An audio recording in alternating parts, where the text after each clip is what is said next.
تفسير رؤيا الحلق أو القرط في المنام للمرأة المتزوجة.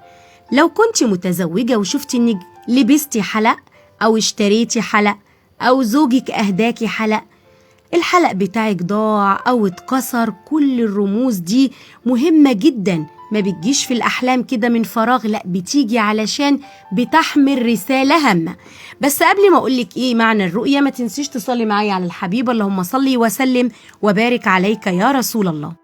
المتزوجة التي ترتدي حلق في منامها فإنها سوف تحمل في خلال الأيام القليلة المقبلة بإذن الله.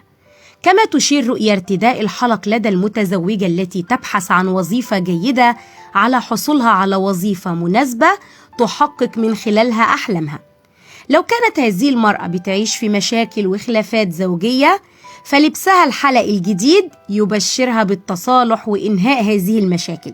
كمان رؤية ارتداء الحلق الجديد في منام المتزوجة يبشرها بخبر سعيد هيغير حياتها بشكل أفضل. لكن لو ضاع الحلق الخاص بها فإنها سوف تتعرض لمشاكل بينها وبين زوجها.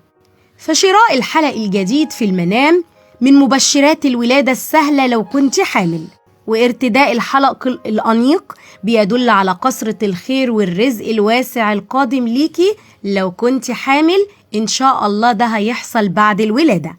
إهداء الزوج حلق إلى زوجته في المنام يعبر عن الاستقرار والأمان والدفء الذي تشعر به هذه المرأة مع زوجها.